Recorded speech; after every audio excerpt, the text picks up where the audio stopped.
মই আপোনাৰ নেশ্যনেল এৱাৰ্ডটো আমাৰ DC হেণ্ডিক্ৰাফ্ট মিনিষ্ট্ৰী অফ টেক্সটাইলৰ আণ্ডাৰত এটা অফিচ আছে।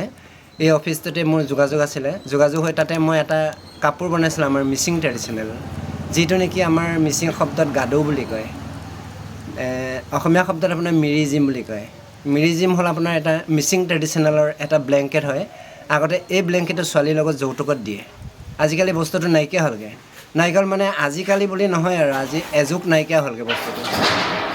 এযুগ নাইকিয়া হোৱাৰ পিছত মই এতিয়া বৰ্তমান চিন্তা কৰি পেলাই উদ্ভাৱন কৰিলোঁ। উদ্ভাৱন কৰি মই মিৰিজিমৰ আধাৰত এটা য়োগা মেট বনাইছিলোঁ। সেইটো মোৰ কম্পিটিশ্যনত মানে চিলেক্ট হৈ গ'ল। চিলেক্ট হৈ এতিয়া মই ৰাষ্ট্ৰীয় পুৰস্কাৰ পাবলৈ সক্ষম হ'লোঁ। এতিয়া ক'ত কেনেকৈ দিয়া হ'ব? আপোনাৰ সেইটো আপোনাৰ ডিচেম্বৰ 9 তাৰিখে দিব, দেলহিত দিব, ৰাষ্ট্ৰপতিয়ে দিব।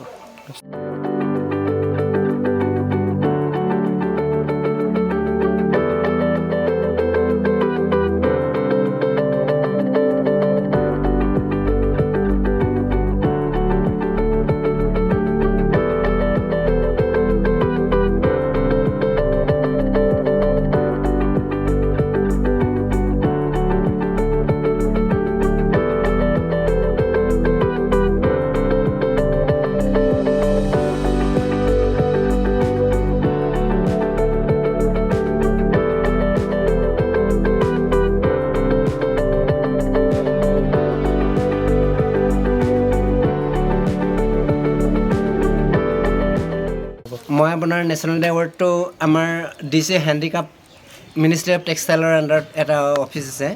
এই অফিচটোতে মোৰ যোগাযোগ আছিলে। যোগাযোগ হৈ তাতে মই এটা কাপোৰ বনাইছিলোঁ আমাৰ মিচিং ট্ৰেডিশ্যনেল, যিটো নেকি আমাৰ মিচিং শব্দত গাদৌ বুলি কয়।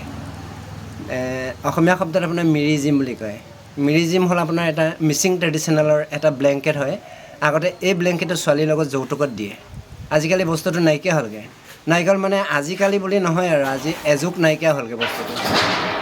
এযুগ নাইকিয়া হোৱাৰ পিছত মই এতিয়া বৰ্তমান চিন্তা কৰি পেলাই উদ্ভাৱন কৰিলোঁ। উদ্ভাৱন কৰি মই মিৰিজিমৰ আধাৰত এটা য়োগা মেট বনাইছিলোঁ।